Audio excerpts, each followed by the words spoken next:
اور ان کی محبت کا فائدہ کیا ہے، انعام کیا ہے؟ بھائی کوئی کام کرے تو اس کا رزلٹ بھی تو چاہیے نا، رپلائی بھی تو چاہیے نا۔ اب آپ نے اتنا بڑا جلسہ رکھا، مجھے بلایا، تو کچھ چاہتے ہیں نا مجھ سے کہ بھئی کچھ دین کی باتیں بتاؤں؟ میں آؤں اور صرف بیٹھے رہوں کہ میری زیارت کرتے رہیے، تو کہیں گے آپ اتنے خوبصورت تو نہیں ہے کہ آپ کو دیکھنے سے بہت ثواب ملے گا۔ بھائی آپ کو سننے کے لیے بلایا گیا نا۔ ہر آدمی جب کوئی کام کرتا ہے تو اس کے پیچھے ایک مقصد ہوتا ہے۔ تو نبی سے محبت کرنا ہے، اولاد نبی سے محبت کرنا ہے، تو انعام بھی ہوگا اس کا، ضروری بھی ہوگا۔ فائدہ کیا ہے؟ تو آئیے حدیث سنیں۔ ان ابا ذر رضی اللہ تعالیٰ عنہ، حضرت ابو ذر سے روایت ہے، یقول، وہ کہتے ہیں، وَهُوَ أَخَذٌ بِبَابِ الْقَعْبَةِ۔ حدیث بیان کرنے کا انداز دیکھو صحابی کا۔ اکثر یہ حدیث آپ نے سنی ہوگی لیکن بس آخری کا ٹکڑا سن جاتے ہیں آپ، لیکن میں بالکل سند سے شروع کرتا ہوں اور حدیث کے نقاط پر غور کرنا چاہیے۔ میں نے کہا نا یہ رسول اللہ کی حدیثیں ہیں، صحابہ کے جملے ہیں، اتنے ہلکے نہیں ہیں بول کے گزر جائیے کہ غور نہ کریں۔ حضرت ابو ذر سے روایت ہے، وہ کہتے ہیں، اور کب کہتے ہیں، وَهُوَ أَخِذٌ بِبَابِ الْكَعْبَةِ، کعبۃ اللہ کا دروازہ پکڑ کے کھڑے ہوئے ہیں اپنے ہاتھوں سے، خانہ کعبہ میں ہیں، اور خانہ کعبہ میں کھڑے ہو کر حضرت ابو ذر رضی اللہ تعالیٰ، ابو ذر غفاری ہے ان کا پورا نام، ابو ذر غفاری، یہ خانہ کعبہ کا دروازہ پکڑے ہوئے ہیں، اور پھر فرماتے، من عرفنی فانا عرفنی ومن انکرنی فانا ابو ذر۔ جو مجھے پہچانتا ہے وہ تو پہچانتا ہی ہے، جو نہیں پہچانتا وہ پہچان لے کہ میں ابو ذر ہوں۔ پہلے اپنا تعارف بھی کروانے کہ میں جو کہہ رہا ہوں بات ذرا توجہ سے سنو اور بات ہلکے میں مت لو۔ کہنے والا کون ہے؟ ابو ذر ہے، جو رسول اللہ کا صحابی ہے، اور جس وقت بات کہہ رہا ہوں کہاں کہہ رہا ہوں؟ خانہ کعبہ میں کہہ رہا ہوں۔ خانہ کعبہ میں بھی کس حالت میں کہہ رہا ہوں؟ کعبۃ اللہ کے دروازے کو پکڑ کے کہہ رہا ہوں۔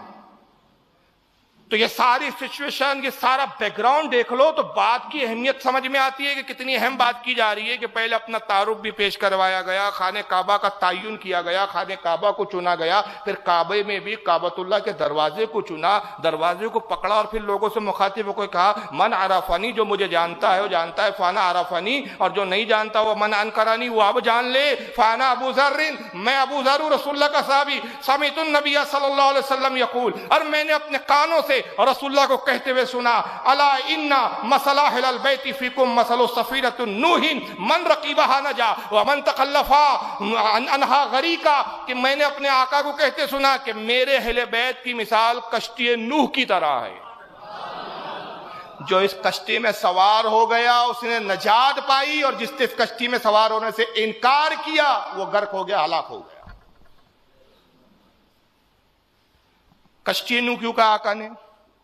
حضرت آدم کے بعد نوح علیہ السلام ایک ایسے پیغمبر گزرے ہیں جن کو آدم ثانی کہا جاتا ہے۔ وجہ یہ ہے کہ کل ان کے زمانے میں 83 یا 87 ایمان والے، صرف 87 ایمان والے، اور جب اللہ نے کہا عذاب بھیجوں گا، کشتی میں سوار ہو گئے اپنے ایمان والوں کو لے کر۔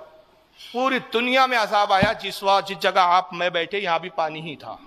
دنیا کا کوئی ایسا کونا نہیں جہاں پانی نہیں، زمین سے بھی پانی نکل رہا ہے، آسمان سے بھی پانی برس رہا ہے، سوائے اس کشتی کے جو حضرت نوح کی تھی، پوری کائنات اور پوری دنیا میں کچھ نہیں تھا، سب ختم۔ پھر آپ کہیں گے درخت کہاں سے دوبارہ آ گئے، جانور کہاں سے آ گئے، پرندے کہاں سے آ گئے؟ اللہ نے اس کشتی میں اتنی برکت دی کہ کہا کہ دنیا میں جتنی چیزیں سب کا ایک ایک جوڑا رکھ لو، درختوں کے جوڑے رکھے، جانوروں کے جوڑے رکھے، پرندوں کے جوڑے رکھے، نباتات کے جوڑے رکھے، سب کے جوڑے کشتی میں تھے۔ اور جب وہ اللہ کے حکم سے دعا کی تو جتنی بڑی بڑی اشیاء تھی وہ چھوٹی چھوٹی شکلیں ہو گئی۔ یہی کہتے ہیں انزیپ، کمپیوٹر نے تو آج انزیپ اور زپ اور انزیپ آج نکالا، ہمارے نبیوں نے پہلے ہی کر دیا ہے سب، سمجھ رہے نا؟ زپ اور انزپ کا فارمولا بہت پرانا ہے، سب چھوٹے چھوٹے ہو گئے کشتی میں۔ جب کشتی سے باہر آئے سب اپنی ساخت کے مطابق بڑے ہو گئے، اور جب کشتی ٹھہری جودی پہاڑ پر 10 محرم الحرام کو ہی ٹھہری تھی، کشتی کے علاوہ پوری دنیا پہ کچھ نہیں ہے، جو کشتی میں وہی محفوظ ہے، جو کشتی کے باہر تھے سب ہلاک ہو گئے۔ آپ کی بیوی بھی ماری گئی، وہ کافر تھی، بیٹا بھی مارا گیا، کوئی کافر نہیں بچا۔ کل جب یہ کشتی سے 83 یا 87 لوگ نکلے، یہی کل ایمان تھا۔ پھر ان 87 لوگوں سے جو نسلیں چلی، یہ آج ہزاروں کروڑوں انسان، آج اربوں انسان بنے، انہی سے جو ہے پیدا ہوئے نسل در نسل۔ اس لیے حضرت نوح علیہ السلام کو آدم ثانی کہا جاتا ہے، دوسرا آدم۔ تو آقا مثال دے رہے کہ جو نوح علیہ السلام کی کشتی میں تھا وہی بچا، اور جس نے نوح کی کشتی میں بیٹھنے سے انکار کر دیا، جس میں ان کا اپنا بیٹا خود تھا، تو وہ کیا ہوا؟ ہلاک ہو گیا۔ تو کہا میرے اہل بیت کی مثال بھی کشتی نوح کی طرح ہے، جو اس میں سوار ہو گیا اس نے نجات پائی، اور جس نے اس کشتی میں بیٹھنے سے انکار کیا ہلاک ہو گیا۔ جب کشتی چلتی ہے تو راہ کس سے لیتی ہے کشتی؟ اب آج کل ترقی ہو گئی ہے صاحب، اب تو ایسے ایسے آلات آ گئے ہیں، انٹرنیٹ کا زمانہ ہے، سیٹلائٹ کا دور ہے، کہ کس سمت میں آپ جا رہے ہیں، کہاں جا رہے ہیں، سب وہ سیٹلائٹ کے ذریعے، اس کے ذریعے آپ پتہ کر سکتے ہیں۔ اب تو اس طرح کی گھڑیاں، الیکٹرانک گھڑیاں آ گئی جو سمتیں بتاتی ہے کہ مشرق کدھر ہے، مغرب کدھر ہے۔ تو اب جو پانی کے جہاز چلتے ہیں بڑے بڑے، یہ بالکل آج کی موجودہ ٹیکنالوجی سے باقاعدہ ان کا سسٹم ہوتے ہیں اور ان کے تعلقات ہوتے ہیں، کنٹرول روم ہوتے ہیں، کنٹرول روم سے کانٹیکٹ ہوتے ہیں، بھائی کدھر جا رہی ہے کشتی، کدھر مڑنا۔ پہلے ایسا نہیں تھا، ظاہر سائنس کی اتنی ترقی نہیں تھی، تو یہ کشتیاں کس ملک کی طرف جا رہی ہے، تو ستاروں کے دیکھ کر تعین کرتے تھے، یہ ستارہ اس سمت میں، یہ ملک اس طرف ہوگا، یہ ستارہ ادھر نکلا تو یہ ملک اس طرف ہوگا، یہ ستارہ اس طرف ہے تو یہ ملک اس طرف ہوگا، کیونکہ یہ ستارہ اسی سمت میں طلوع ہوتا ہے، اسی سمت میں نظر آتا ہے۔ ستاروں سے تعین کیا جاتا تھا سفر کا۔ تو اللہ کے رسول دوسرے مقام پہ کہتے ہیں، اپنے اہل بیت کے لیے نبی نے کیا کہا کہ میرے اہل بیت کشتی نوح ہیں، اور اپنے صحابہ کے لیے اللہ کے رسول صلی اللہ علیہ وسلم فرماتے اصحابی کام نجوم فبأیہم اقتدیتم اہتدیتم، لوگوں میرے صحابہ ستاروں کی طرح ہے، ان میں سے تم جس کی پیروی کرو گے ہدایت پالو گے۔ صحابہ ستارے ہیں، اہل بیت کشتی ہے، کشتی میں سوار ہو جاؤ، صحابہ کے ستاروں سے ہدایت لو، خدا کی قسم تم جنت مقصود پر پہنچ جاؤں گے، منزل مقصود پر پہنچ جاؤں گے۔ تو اعلیٰ حضرت نے کہا اہل سنت کا بیڑا پار ہے اصحاب حضور، نجم ہے اور ناؤ ہے اطرت رسول اللہ۔ نجم یعنی ستارے، اہل سنت کا بیڑا ہے پار اصحاب حضور۔ اہل سنت کا بیڑا اس لیے پار ہے کہ یہ جو اصحاب ہے یہ نجم ہیں، یہ ستارے ہیں۔ نجم یعنی ستارے، عربی میں نجم، ستاروں کو نجم کہا جاتا ہے، یہ ستارے ہیں، یہ دیکھو یہ رہنمائی کے لیے ستارے ہیں۔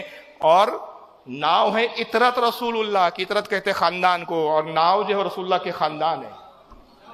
تو اہل سنت ہی کا بیڑا پار ہے کہ نہ انہوں نے صحابہ کو چھوڑا نہ اہل بیت کو چھوڑا۔ اب کچھ نے کشتی میں تو بیٹھ گئے، ہدایت لینا چھوڑ دیا صحابہ سے، کچھ نے صحابہ کو پکڑا تو اہل بیت کو چھوڑ دیا۔ تو یہ حدیث بہرحال حضرت ابو ذر رضی اللہ تعالیٰ عنہ کی جو حدیث ہے بڑی اہمیت کی حامل ہے، کیونکہ جب یہ حدیث بیان کی تو خانہ کعبہ کا دروازہ پکڑ کر اپنے صحابی رسول ہونے کے بعد اتنی تاکید کے ساتھ بیان کیا کہ الا خبردار ہو جاؤ، حدیث کے الفاظ یہ تھے، خبردار ہو جاؤ، میرے اہل بیت کی مثال کشتی نوح کی طرح۔ امام طبرانی نے اس کو لکھا ہے المعجم الکبیر، جلد 12 صفحہ 34، حدیث نمبر 12388۔